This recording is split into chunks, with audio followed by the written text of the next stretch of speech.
and get it rocking and rolling. Welcome everybody in. My name is Ray Walters. I'm with Epi Compliance. Um, Again, welcome to today's webinar series. Today's subject is a little spin-off from last week's section. We had Dr. For those that did miss out on that, I will post a video here in chat, but Jose and I interviewed Dr. Delgado. We talked about some of the new HIPAA security changes coming down the pipeline, and we're joined today by a special guest. His name's Nick Saucier. He's with OneAxiom. Um, just a quick background. Nick, he's a director of cybersecurity strategy. Brings a tactical insight with his background. Saw that you're a U.S. Army veteran, Nick, and um, as far as your experience in the cybersecurity sector, I was wondering if you could share with the audience just your little bit of experience there. Yeah. So on the cyber side of things, I cut my teeth initially with NTT, doing SOC as a service type of work, the Japanese telecom. White glove service, adapted to whatever SIM they had at the time. We had some that we preferred, but it really, uh, I got exposed to a lot of different technologies, operations, seeing how things actually, like where the rubber meets the road and the impact of things where it matters. From there, I made my way over to a company called SOC Prime, that they're a detection as code marketplace. And that's where there's primarily based on something called Sigma, but it's a universal way of describing what's occurring in a cyber attack or a behavior that you might want to monitor for. And it's translated out into a language that your particular system can understand. From there, I made my way over to OneAxiom to get back into operations. Uh, Applying the knowledge that I've learned at NTT and SOC Prime here at OneAxiom, bringing what I consider to be like apex predator defensive operations down to the common man, like enterprise level solutions that mid-market and small businesses can afford and utilize and benefit from. I'm really focused on the result. Uh, Prior to that, you mentioned before, I was in the Army for a while, or not a while, one enlistment, about 4.5 years. As an infantryman, specialized as a sniper while I was in that lane and that path in life. Took a lot of the skill set that I learned there and applied it into cyber. A lot of those doctrines are the same. You have to think like the adversary, know what their tactics, techniques, and procedures are so you can identify good from bad. And got into the machine trades after that, doing like tool and die work. Got exposed to industrial processes. I actually work with a lot of manufacturing folks now. Similar things, compliance. It's a different type of compliance than Absolutely. HIPAA per se, but yeah, a lot of that comes if you're a third party supplier to any type of government contract or defense manufacturing. It's super important. Same thing with healthcare. It's like you're handling something valuable. There's a compliance framework that goes along with it for a reason, and it's a place to begin. Okay. So for everybody that wasn't here last week, we discussed specifically, we were trying to find definitions to words that the federal government set up, but they don't really have anything other than the words. Like, for example, network mapping. How complex is it going to be? How surface level is it going to be? How much does a service like that even cost? So how do you want to break that kind of thing down? You want to go by the definition first versus the I the like to go by job or the concept or the job or the task yeah. at hand. Because to your point, like you can have a word concept fallacy where we're both using the same word, but we have a different understanding of its concept. We're going to get to a Absolutely. different result. So my understanding of like network mapping, asset mapping, things like that it's going to start with like knowing what you have. You have to Mhm. baseline. Um, in order to protect these things, you have to know that you have them. Um, and while you're in the midst of taking an asset inventory, you may start to notice, like, I don't recognize that. I don't have any clue what that is. What's this mystery item over here? That could be a rogue device that's exfiltrating data, that is lurking unapproved in your environment and not doing anything good. Or it could just be some old device that was hanging out that you had no idea. It's not even anything Yeah. malicious, but it's out there and it's vulnerable and it's plugged in. And as far as the internet is concerned, it's there for the taking. I think Um, a huge thing to add to that as well is I would say many providers assume that their IT department, or maybe their EHR vendor handles that sort of tracking of these devices, these things. But really, the provider, the practice is responsible overall. Mm. yeah, ultimately. So when you start with that what do we have? Like, let's take inventory Yeah. and let's see if there's anything rogue going on. Then it gets into what's vulnerable. It's like what needs to be patched, what policies are wide open that shouldn't be. It lends to that type of thing. Now, I'm going to put it in a OneAxiom type of how our approach to it and how we solve these things. It's not anything new or crazy. We just do what we say. We do a good job at it. We apply best practices, driving towards the result that we're all after to win-win. Um, so you've got like the vulnerability scanning side of it. Um, then it gets into getting a little more complex of what does the attack path look like if there is something that is vulnerable, what could they do to us? That's going to reveal some more questions. It's like, is Yep. my network properly segmented? Can one part of the network communicate to the other and be exfiltrated?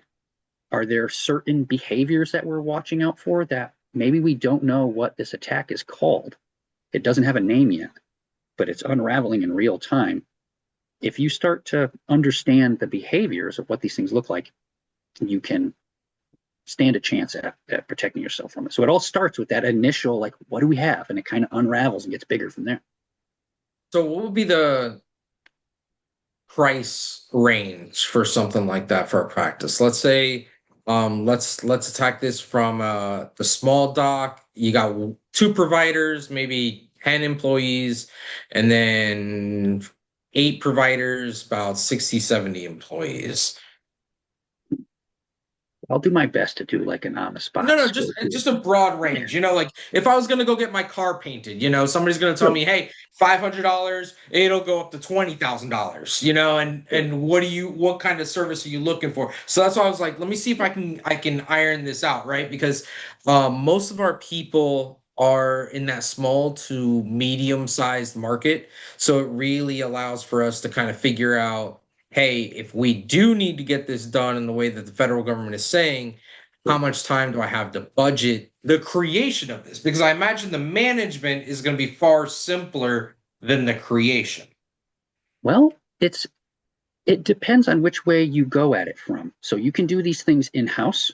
Mhm. You can outsource them and kind of like, you know, just hope for the best. I mean, like you're really going out there into the wild and hoping that somebody's not ripping you off and that there's plenty of Yeah. charlatans out there that'll sell you fluff, hot air. And then there is the, all right, I want this to be done with the greatest return on investment possible. Take a small shop, they got maybe 20 people or so. Okay. And you got to fight with the tools that you've got. They're a limited team, small team. Everybody's probably wearing a bunch of hats. This is why OneAxiom exists and why I chose to come here of all places. I could have gone to a lot of other shops. I like working with small shops with people down on the ground, actually doing the work with folks. So we like to get as much value out of the necessary things that we have to buy anyway. So we leverage, for example, CrowdStrike. This is in a well-known, reputable, powerful tool that protects your endpoints, like your laptop that you're on right now, for example, hyper focused on that machine.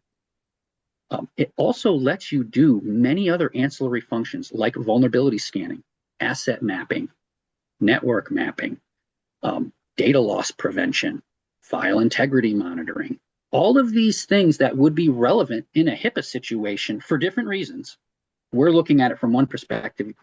Epic Compliance is looking at it, and your client base is looking at it from another. All parties should be focused on the result, though. Yeah. So back to that original question, like what's the spend? If you went and purchased, say you built it in-house, and then you went vendor by vendor by vendor to tackle each one of these problems, you're going to have a bill at the end of it. If you go to, say, a shop that this is all that they do, you get a managed service that's included with the tools. So, like, if to use an analogy, if Yeah. if any other contractor, say a plumber, comes to your house, you're going to call them up, say, I have a need, I need to retain your services. They'll say, okay, it's $300 an hour or whatever it is. I'm going to come here, I'm going to do the task, and it's going to be done. He doesn't charge you for the Milwaukee, power press crimping tool that he's got. Yeah. He's not wearing like a NASCAR jacket of all of his logos. You want the professional to show up and do the task completely incorrectly and then get on with your life. We kind of take that same approach. So we know that people are going to need to protect the endpoints. We know that. It's not an option. You have to do it. We know that by way of best practice, if you want to not get owned, you got to do vulnerability scanning. You have to map your network and your assets. So if you're already spending the money on that endpoint protection tool, for example, you might as well get as much out of it as you can. That's not my, I don't get concerned with the numbers side of it. But I understand tooth to tail ratio of like how private military companies operate, or say special forces units operate. Like, they have massive impacts with a relatively small team, because it's all about getting to the objective successfully. So for us, we keep the cost down. We could take a 20-man shop, give them a service that's like a few $100s a month that tackles a lot of this stuff, like a lot. Now, we also offer SIM solutions. So I've mentioned something like an EDR, an endpoint detection and response tool, like CrowdStrike, that can do things like vulnerability scanning, asset management. Like, if you're going to have that spend and that software is already deployed, you might as well get the additional juice out of that squeeze, if you would. Yeah. We also do something that complements that very well, called a SIM product, Security Information and Event Management. That's where all of the signals that you're bringing in are going to be centrally gathered, compared, looked at through a certain lens. They're called rules, like, hey, has this condition been met? Have we observed if and then type statements? What does that have to do with HIPAA and compliance? It's like, if it generates a log and you can articulate whatever need you have to me or my colleagues, we can say, build you a dashboard within this system that gives you a quick visualization of, hey, if an auditor came through right now and I had to prove beyond any reasonable doubt that I have this information and it's secured in the following fashion, here you go. You could say, dear OneAxiom, I have this auditing situation. Who in your team can help me navigate this? I'm getting ready to go through an audit, and I need to be able to prove to the government that I have these certain things in place, multi-factor authentication, or this information is not mixed in with that information. I don't know all of the particulars of HIPAA compliance. You guys are definitely of course. And they're changing they're moving the goalposts this year, so don't even worry about it, Nick. That's why we're like, let's talk about these two concepts. So it's nice to know that it's cheaper than what I was afraid of, right? Because I was expecting there to be a comma in there as the setup for the network map and then maintaining said network map. But it sounds as though this can be done within current environment. So it's not that much heavier of a lift if you're set up properly. So I'm assuming some things have been done, giving people the benefit of the doubt, like, all right, this isn't a total disaster. In the case, you would be shocked by how many people don't have an inventory list, Nick. Oh no, I hear you, man. I hear you big time. Which, as someone in IT, all right, I'm in healthcare. I've run businesses before outside of healthcare. I mean, I like making money, right? Yeah. I like keeping track of the things that make me money. Sure. If I'm an IT company and I'm working as an MSO and I'm selling, hey, antivirus, anti-malware, like MSO type product environment to my client, I want to be able to keep an accurate count of how many devices I'm supposed to be protecting. Sure. So that would mean that I would know how many devices, what kind of devices they are, and the price that I'm selling it to the customer. It is thoroughly impressive to me how a lot of situations it's both sides. Both the client don't know how many devices are they're being charged for, and the IT company doesn't know how many devices they're supposed to be protecting. And when was the last time you verified the little information that you do have? Is it based on anything in reality, or is it just a figure that's being presented by you? So It's based Nick, off. when I did an audit last year where there was literally their policies and procedures for HIPAA. You remember the ring paper that you used to have to tear off Yeah, once it yeah. printed out? Yeah, okay. It was on that kind of paper. Like a dot Like matrix it printer, was but almost now, like I could just roll it out like a cartoon. I'm like, what in the world? This is not even from the century. What? How is this still here? yeah. So we're pretty antiquated in some places, and other places are catching up, and a lot. And that's what the federal government is trying to do, right? Carrot and stick us into this new decade post COVID, this new environment. So the network mapping, cool. I like where that's going based on your understanding of it. I was concerned because the our worst case scenario was for every device you had to figure out which device it's communicating with and sending things to. So for example, and that kind of lifting just boggles my mind because I imagine that any kind of diagram you create looks like a conspiracy theory board. It may. Like how So many shooters were there with JFK? You know what I mean? Like, no, there was two because you see from this angle and you start seeing the you got pins string and the all over the room. string. Yeah. Yeah. And it's just like, and then all of a sudden you got a string going from one wall to the other wall. And I was so last week I was like, this I know. sounds like a bloody nightmare. You know, So like this. let me do a shout out to my buddies over at Cardinal Technology Solutions. I got no vested interest over there besides that they're good people and I like working with them and they do great work. When we encounter uh, a situation where, say, there's a lot of room for improvement on the IT sector, just on like foundational type stuff, that's not really my wheelhouse. I'm a different component of that, but like good security comes downstream of good IT infrastructure and good setup, good foundation, just like compliance is a part of that. Like that compliance would be a huge portion of that. So in those situations, again, I'm not upcharging or this or that. That's their lane. Our end result is to associate ourselves with good, competent people Yeah. that our clients can trust us. When we refer someone to them, it's because of merit, not because of some nepotistic legacy relationship Yeah. that's meant to pump money. Um, so when I find those situations, I'll usually call them in and say, what can we do to, how can we improve here? What do you recommend? What do you think is prudent in the moment?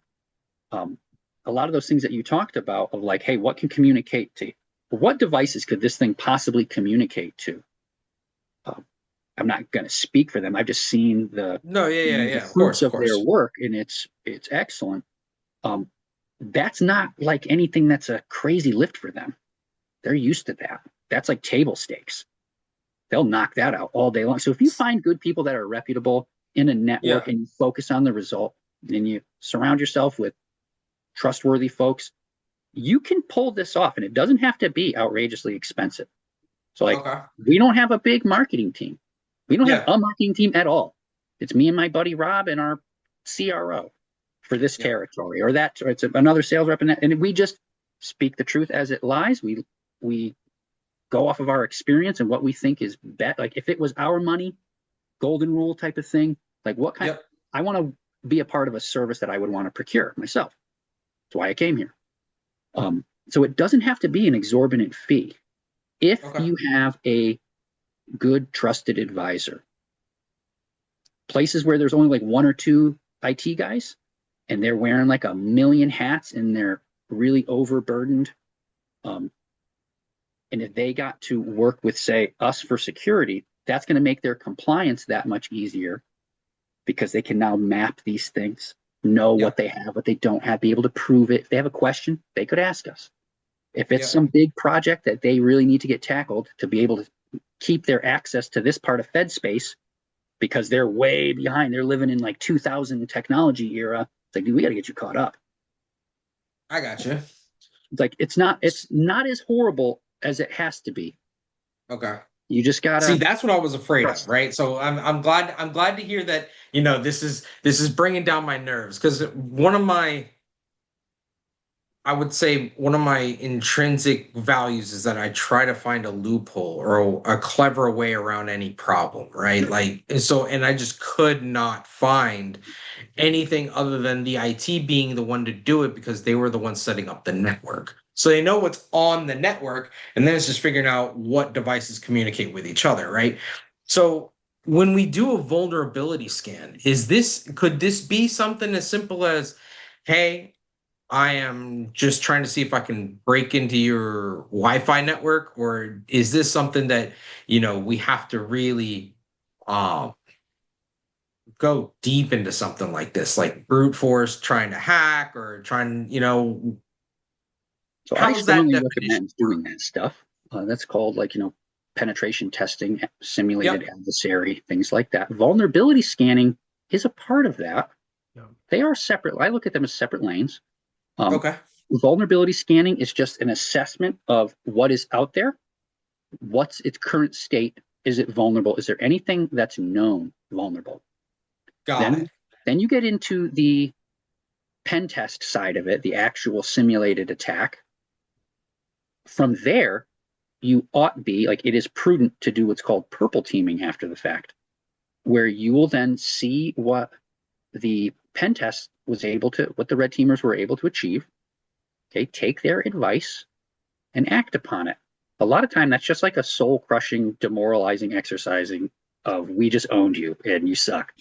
Yeah. It does it, but they don't want it to stay that way. Those guys actually No. want to see their work and knowledge be applied in a meaningful way. So, purple team, defense is blue team, offense is red team. We're going to merge the two of them and do an iron sharpening iron type of approach. Now, this is after foundational IT, after compliance.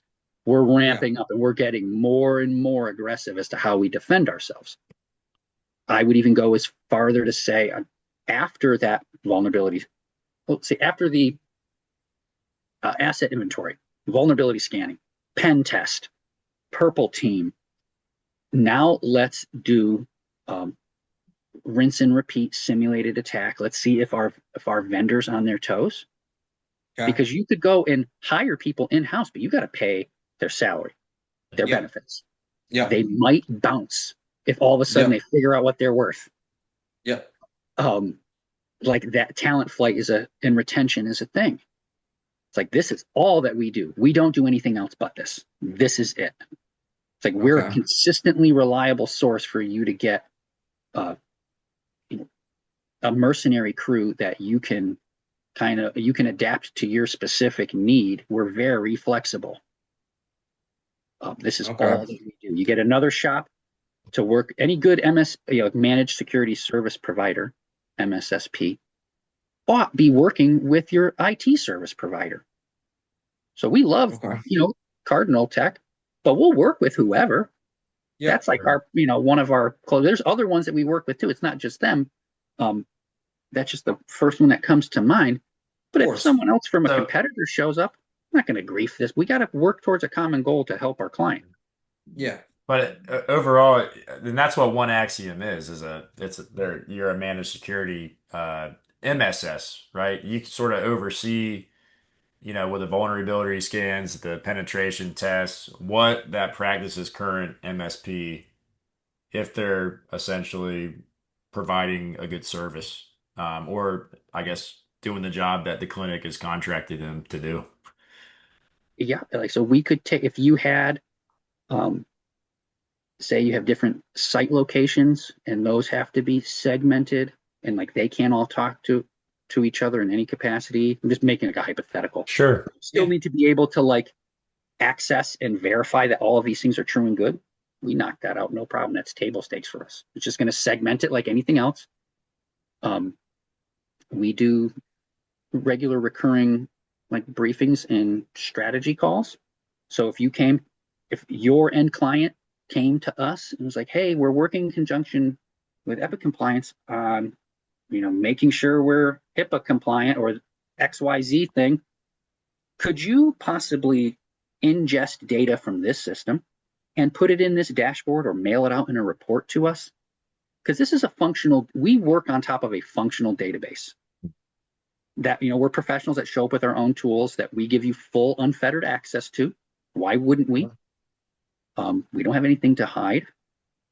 And we want you to be able to measure our performance, your performance with us, maybe use the tool for other non-security related things like compliance matters. And wherever you can get additional value, great. There's no sweat off of our back. We have like a 98% client retention rate, and it doesn't happen by accident. It's because we adapt and do things like that. But we're a small shop. Now we're getting bigger. Great. So I've got two more things for you, and if you've got any questions, throw them up in the chat. If not, I've got two off the top of my head, and I know that this has evolved as the IT space has evolved. Is it best practice to change your password every 90 days? Or is it better to have one extremely strong randomized password that you just keep forever?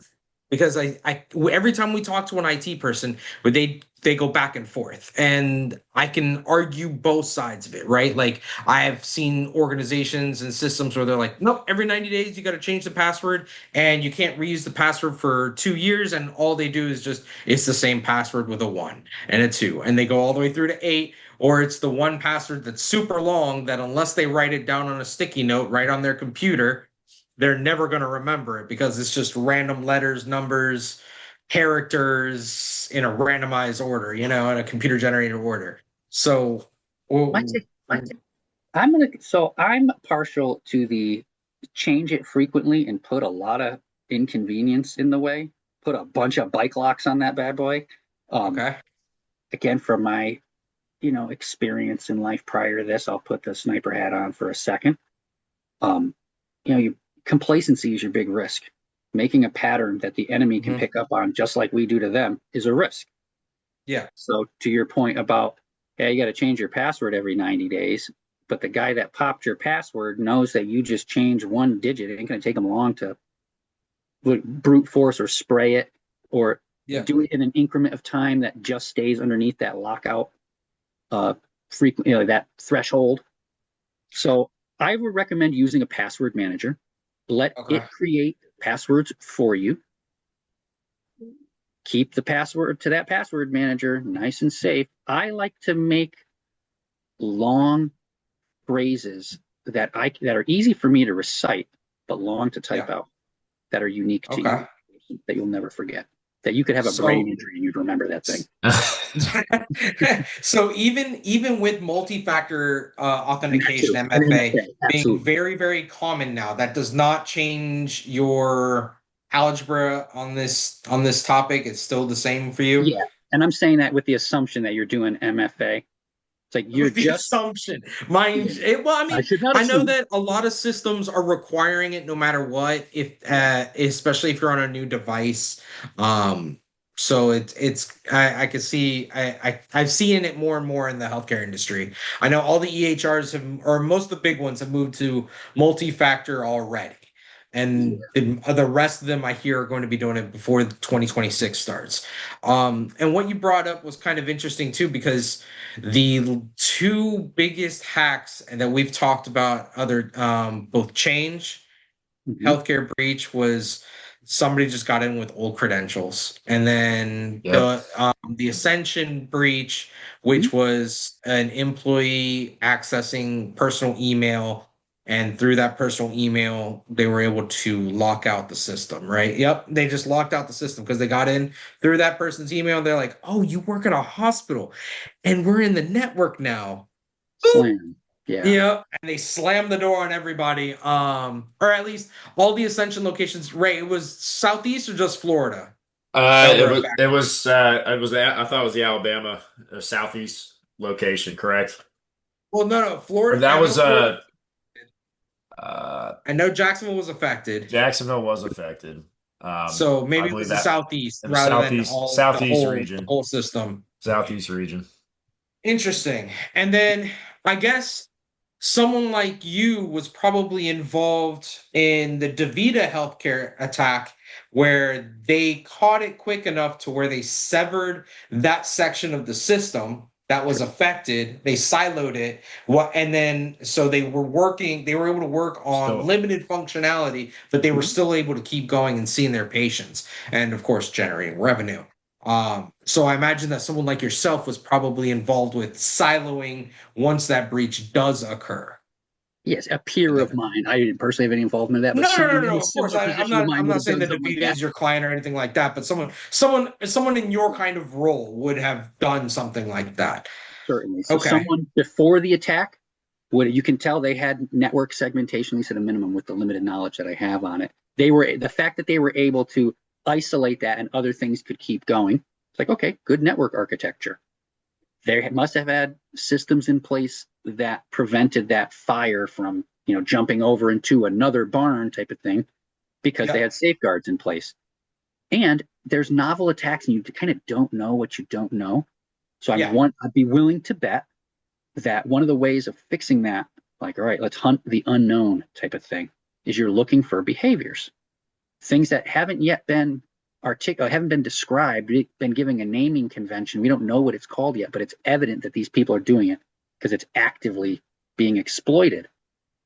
Um, One of the things So, that I think would be good to highlight right here, very briefly, if I may, yeah. is part of good compliance, IT work, security work is having a business continuity plan, a disaster Mhm. recovery plan, do absolutely. threat modeling, like who is likely to attack us and why. Yeah. All right, let's generate a hypothesis. Now let's go get a pen test crew. I recommend just retain their services. Like, you buy it once correctly and take the deal that they're offering as opposed to showing up in a moment of need and paying that express Through The the delivery three premiums. times, five premium. times as Yeah. much. Absolutely. Absolutely.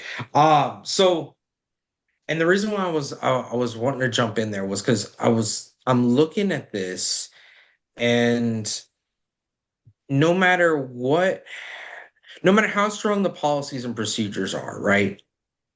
The human element is rather impressive in both terms of finding a way to build a routine when everything in your power is designed to stop them from doing so, Mhm. and also in their level of creativity to find a problem to the solution that you have, right? Like we were talking about with the passwords, oh, hey, I'm going to write down a really strong one, but then they write down the sticky note, thereby nullifying the entire purpose of the drill, right? Or they Or saved it in their browser. yeah, Or or or the like Nick said, you just add a one, you change it and you add a one. You just add yeah. a one I or mean, but exclamation after it. we can even go simpler than that, right? How many times is there an employee door that's supposed to be locked all day every day? But I'm just running out to my car real fast. I don't want to punch the button. Then they just leave the door unlocked, or they stick something in the door jamb so it doesn't lock on them, right? Different. So the human element is just thoroughly impressive. So, and I'm sure that some of our office managers are like, yeah, I have two of those that are doing exactly that right now. I'm looking at them, And with you it don't being know, lunchtime in some parts. Go you don't ahead. know what is underneath the tip of that iceberg. Like, I'm Yeah. in the Oh, cyber yeah. side of things, but I've dabbled throughout my work. I've worked with a lot of banks, financial institutions, healthcare provider, every industry that I could come across. But when you look Right. at like other things that are talk about the human side of it, we are very creative creatures, and we are powered by incentive. Yes. And you never know what kind of other crime might be going on by way of those type of things too: fraud, Yeah. waste, abuse, money laundering. Yep, absolutely. I mean, just embezzlement from Yeah, billing departments. I've seen that 100 times. sure. So it's this is all evolving at a rapid pace, and I find that every time it's kind of like the war on drugs, right? Every time we will go high tech, then the enemy would go low tech. And now we go low tech, and then now they're going back to high tech. So it's one of those, if I have a limited budget, right? I'm a small to medium-sized practice. I'm revenuing less than 3 mil a year, just to put a number to it, right? Yeah. How am I, when I already have such small profit margins, how am I what's a proper, do you have like an allocation that you think should be spent on a budget that should be spent on protection? So like for example, I've seen marketing people say 10 to 15% of your monthly budget should be going straight to marketing. And I don't necessarily disagree, but when I look at my operations and I'm like, well, payroll takes up 60%. Before I haven't paid taxes yet, lady, and you want me to spend 10-15% plus the 60% I've already got. So do you have like a number that you say, hey, this is a range that we would say is appropriate based on um your resources? I go off of incentive, and I tend to take this as an unorthodox approach of can't and won't are different things for a reason. If I Yeah. was if I was El Jefe at an operation and I am ultimately responsible for its success or failure, the buck stops with me. And you Yeah. take something as important as like the lifeblood of your business, which is going to be your service that you provide, how you go to market, and all that other stuff, and your reputation is really what precedes you. And if you have reputation wildfire in the modern era, you are smoked. The Yeah. chances of getting out of it are difficult. They're not good odds. So if you're initially getting into it, get a managed security service provider that's reputable by someone that is already leveraging them, that has already pressure tested it. It's not just a charlatan and an empty suit. There's a lot of that out there. So you got Yeah. to do diligence, just like you would with any other aspect of how you spend your money. Personally, I think you should be getting someone that is young, hungry, eager to learn. They don't have to have a ton of prior experience. You got a lot of like generals from the last war and guru types that really don't know what the hell they're talking about. That's just the plain old simple truth of it. And you get someone Okay. that is young and hungry and motivated to fight bad people that are young, hungry, and motivated, and you Yes. incentivize that person, and you compare the cost of like, hey, let this person eat and give them a reason to not bounce. A lot of these things are morale issues, okay, Mhm. unit cohesion issues. This is why going to a managed security service provider is often a far greater return on investment because we are a unit that has bonded. This is all that we do. We're under Yeah. pressure 24/7. We've acclimated to it. And after a while, you just operate. It's normal for you. That's what we take off of our clients' shoulders. Now, if they take one or two people, I'm going to say you take $100,000 spend in salary for a really quality full-time employee. Okay, maybe it's more than what your recruiter gurus are telling you to pay for that person, Yeah. but they don't know what the hell they're talking about. You need to let that person have some autonomy, let them speak truth to power as it lies without having to worry about getting your head chopped off because you told somebody in leadership, hey, this is not okay and this is going to lead to disaster. You compare that to the arbitrary figure of like, hey, we got to spend 15% in marketing. It's like, okay. So you got money. I don't know if you watch, Family Guy back in the day or whatever. Like you got money for fake mustaches, but we don't got an EDR tool. Like you got money for all kinds of other nonsense. And now we got to dig ourselves out of this reputation hole that we didn't need to get into in the first place. How about you not stress out the IT guy and the security staff? How Yeah. about you give your Prior, IT guy a security prioritize. team? Yeah, Well, so and here's the pushback because I know the type. The office manager is going to say that's well and good, Nick, but I'm not the owner. The doctor is, and he likes his toys. And if I Yeah. go to him saying 100 grand, or even sometimes some of these guys are like 2 grand a month for IT and security, he's going to laugh in my face because he's saying these guys aren't generating revenue. I'm not spending money on that. sure. You know And what I he mean? will So eventually get body what I want slammed. to do is I want to be able to Well, empower that's everybody Jose. watching today That's what with we. a, hey, this is how you push getting these kinds of services because these kinds of services are necessary, right? So if it's a smaller office and it's, let's say, to do the extra things that we need done, perhaps it's a $700, $800 a month. but we just have to spend it at the right spot rather than $700, $800 on just antivirus and anti-malware and passive monitoring, right? And then you got to add a couple $100. So Right. I'm trying to find a way to give our viewers the tools, right? Because they've got to fight the pre-fight. Yeah. They got to fight for the budget to be able to spend it on this. Because if you tell me 100 grand, that's a mid-level. Well, it's going to be very hard for me to say, Nick, let's spend 100 grand on security when I see that 100 grand, and that 100 grand can make me, even if it makes the practice, it's money plus. So this is where I focus on the return on investment. I'll put my, the OneAxiom hat on for a second. Yeah. Return on investment with a managed security service provider. If you're a small shop and you don't have the means to go and hire a full-time employee that could be your liaison between these two things. And if you went with trusted advisors, like, hey, we're going to outsource IT, but keep it US based, small shop, they focus on the result. It's not filled with bloat. You're not paying for somebody's marketing fluff at a conference somewhere. You're paying for what it is that you need to get. Then you partner with a security provider like ourselves. When you look at the cost comparison, very often, especially in these small and mid-market, it's less than the cost of day one, no experience full-time employee. Very much so often, significantly south of that.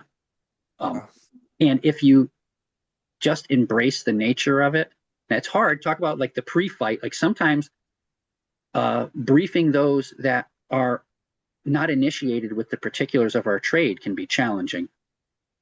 Oh yeah. I mean, I'll be honest, Nick. I'm tech literate, not tech savvy, and that's probably where some of that fear from the network mapping was coming in. The concept of a vulnerability scan, and where I thought it went in the order is completely different than where you put it in your order of operations. So I mean, I'm learning plenty from this, and I imagine I'm sure many everybody that's in providers here will is as have well. to, yeah, follow suit.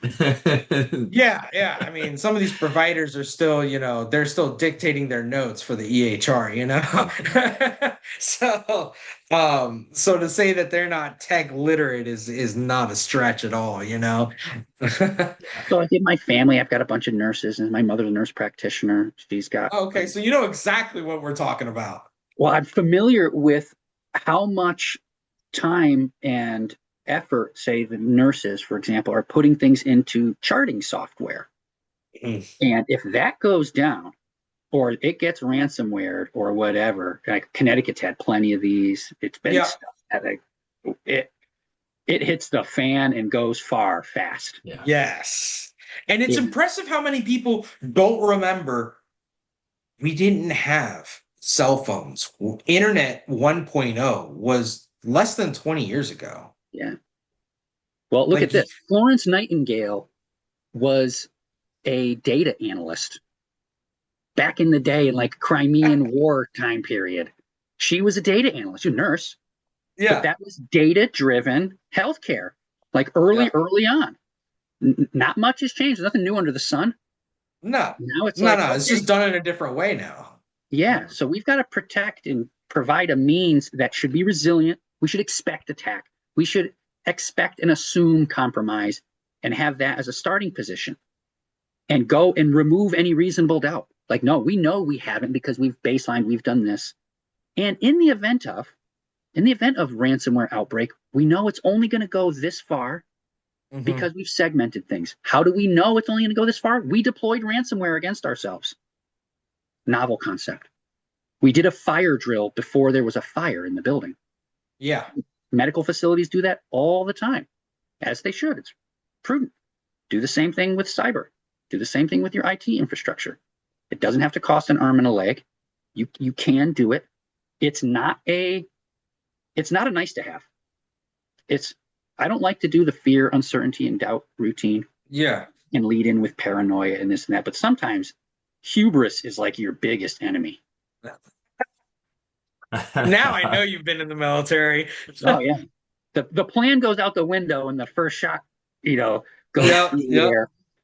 And then it's like, okay, or your leader, Every man for themselves. your leader just got smoked.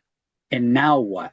Now, it may Yeah. not be like that in real life or in this healthcare situation, but I don't know, maybe Nick. Every time I go on vacation, ish hits the fan. It can be like, hey guys, don't bother me for an afternoon. And all of a sudden, all the most boom. random nonsense is what occurs. And I'm just like, what?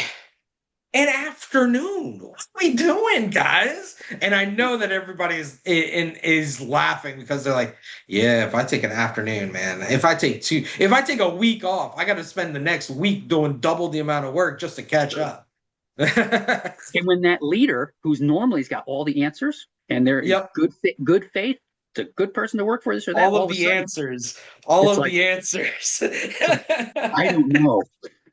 No, That's no, not the I'm place you only want to be. saying that because it's like a lot of the times I'm sitting here solving the problem that they're bringing to me, and I have the same question. How the hell are we going to do this? And it's just, I just got to prioritize critical and urgent. And then we work our way down from there, you know? Some and asking AI might not get you the same quality of answer and response as the crusty old salty IT engineer that's been doing this day in and day. When I worked in the factory, I was a milling guy, Okay. and you're never going to beat the person that does it every day. So if I needed something, I knew how to run a lathe, but I'd go to the Yeah. lathe guy to do the lathe work because he Yeah. does it every day. And it's going to take me 10 times as long. I'm probably going to scrap a part and big If you're headache. Well, lucky, this, only one. If you're lucky, only one. yeah. And this guy does it every day. So, like that, the more of those, that pressure that you can relieve and have trusted advisors, and that shores you up to do in the healthcare space, like the patient facing client care. You guys are focused on like, hey, we got your back in compliance. You don't need to freak out about all this stuff because it's been addressed. We're good at it. This is what we do. When we have IT and security needs, we turn to these folks and these folks. And then we all have interlocking accountability mechanisms, and it works. And it doesn't have to cost an arm and a leg. I think then it's worth having somebody that is, again, they're not going to be your IT person, but they can speak IT to the IT people. So that way we always have someone on the ground, right? Like I may not to put it to the military, right? Like I may not be the guy with the grenade launcher, but I've got the laser sight, so that way the planes can come in and drop much easier because they're better at it. But I'm letting them know this is what's on the ground, you So I'll know? give you So another good analogy with that. There's nothing worse than thinking you're on defense, but you're actually on offense. Okay, like that's a big uh, vulnerability from a military perspective.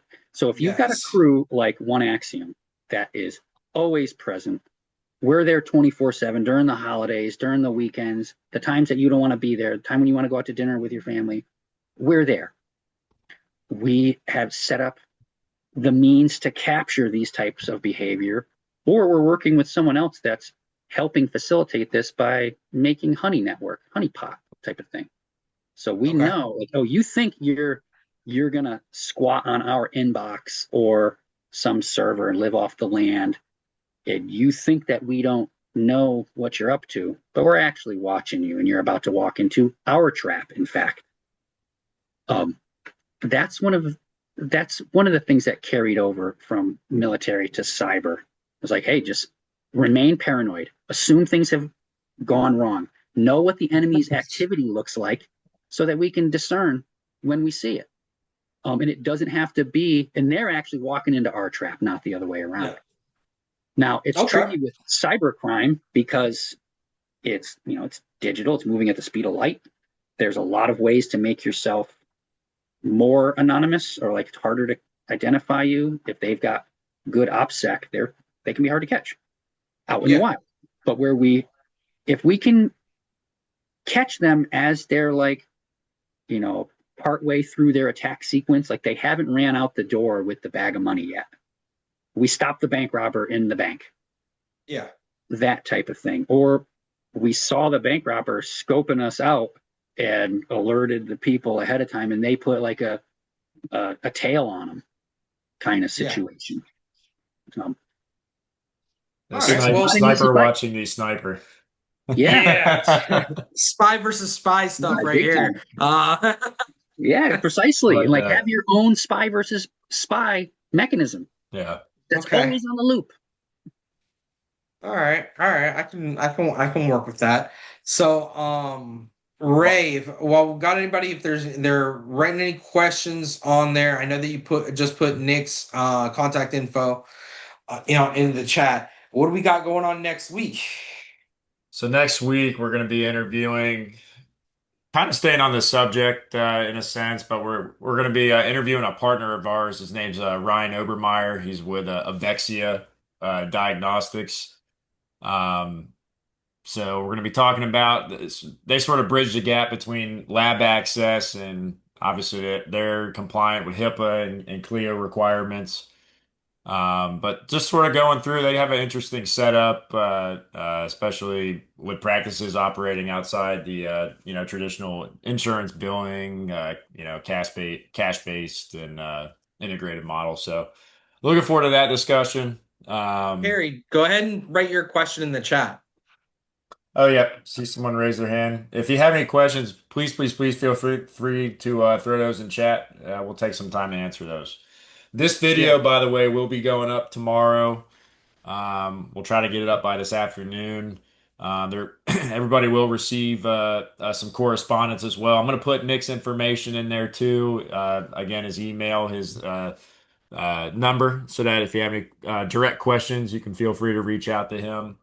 But yeah, if you guys have any questions here, please feel free to put it in the chat.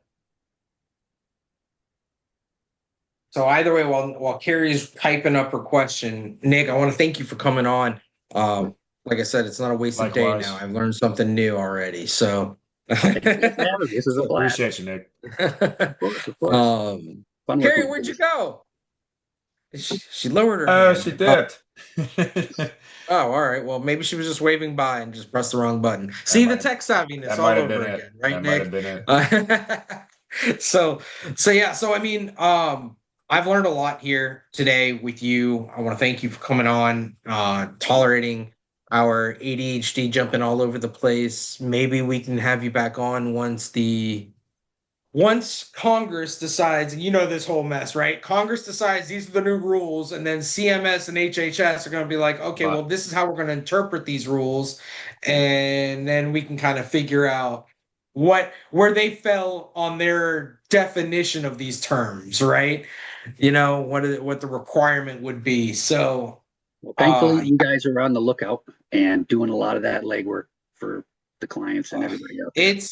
it's one of those things where I like racing games. So I've got to look 3 turns ahead because if I'm just looking at the turn that I'm coming up on, Sure. I'm going to completely end up in the dirt, Yeah. right? So when you're looking at compliance, if you're messing with anything with the federal government, you can end up in the dirt so fast, Oh yeah. so fast. And then since the PPACA came out, there's no I didn't know that was a new rule. No, it's automatically criminal now, Ooh. along with all the civil. And then, it's just a bloody mess. So we like to try to go in now that Ray and I are doing this podcast, and we have been for what, Ray, the last year?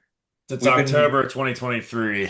So Yeah, so we've been really laying down the hammer and trying to get the word out for any court cases that come up, any of these big breaches and Sure. how they happen, so everybody can kind of know, okay, well, we got to be careful with this number, or we got to be careful with that. Like some of that stuff was some like the change one was an HR and IT issue. The Ascension one was, I guess, that HR again, but technically, really the employee, that human element, being able to use their and access their personal email on a secure network. So different aspects of that, and then different concepts. So yeah, I mean, we can definitely retouch this. We're in mid this July, is end of July, so September, probably so probably October, maybe October. Halloweenish, Yeah, probably, because by then the fiscal year for the federal government started, so they probably have the final rules out. So no, that'll be good for us. certainly we certainly Good on Good you for can. guys for you. keeping this thing going that long. It's not easy to do webinars back to back to back like that all the time. But again, we're It's fun. I This like is a the good thing one. that This we're is I've had a lot of fun conversational. on this one today. It's Yeah, I mean, we try to keep it conversational, and half of them it's Ray and I by ourselves just picking a topic and just tearing it down and trying to figure out, we get one, how to some, make the topic entertaining because it's compliance. yeah. How do you do that? And then, how do you make people not fall asleep talking about compliance? And then how do you, um, make this so people will understand it, right? Because part of the reason why it's so boring is because you're using big words and big concepts that nobody wants to talk about or cares to talk about. So that's kind of our approach. That's the challenge for sure. It's fun though. Ray and I have Mhm. fun with it. Nah, So we yeah, we've enjoy got it. like We a enjoy it. hundred other ones, right? Ray, how many have we done so far? No, we're not quite up to 100 yet. I think this might have been our eight, or actually I can tell you, this is our 86 episode, so we're getting close. We're Right getting on. Lucky close. number 86. We Yeah. do take off holiday weekends, to keep that in mind, Jose. Okay, We but yeah, I have, we mean, have, we have. But no, well, we've we been usually we've just been move chugging it. along. Yeah, we've been Yeah, yeah, we you're usually right. just You're move it. right. So if it's like, oh, it's a Tuesday holiday, we'll move it to Monday, or we'll move it to, I think the only Wednesday or one something. that the only week that we didn't do last year, I think, was Christmas week. I don't think we moved that one. Yeah, I because could be that was wrong. weird. It Could was be like wrong. Christmas Day was Tuesday or something like that. But So, we'll figure it all out. I think Christmas is on a weekend this year, so it changes it for us. It doesn't affect us any. true. So, We'll be there and with now that we're bells on on this time. Spotify, you can listen to us while you're driving to your family's house, you know? We are Seriously. in the process of we do have a Spotify and Apple Podcasts presence. Still working on catching that up. It's been fun catching up around 80 plus episodes, but we're somewhere about two-thirds of the way now. But yes, check us out. Good for you. You can search Epi Compliance in there, and you'll see us on there. And yeah, give us a like, give us a comment. Um, and like I said, if anybody has any topics, it's the main thing. Anybody has any subject material that you'd like us to cover, let us know. Always, always, always willing to dig in. So Yeah, if anything ever cyber pops back up, don't hesitate to reach out. Gladly hop back on, refer people if it's not my lane, and I'll absolutely. keep folks in mind. I think I have a few people that would be good guests on your channel that could Oh, do some hey, I things love that the we sound love the interesting. Love that. introduction then. Love that. Absolutely. So, Awesome. Well, Nick, you take care, and again, appreciate everybody joining in, tuning us with us today. Like I said, look out for the correspondence going out tomorrow. It's going to have. I did post Nick's contact information in here, but I will include that in the correspondence that's going to go out tomorrow. And we hope to see you on next week's episode. And you guys have a great rest of your evening. Take yep. care, all. Have a Thank good you. one, guys. Yeah. Thank you, guys. Bye.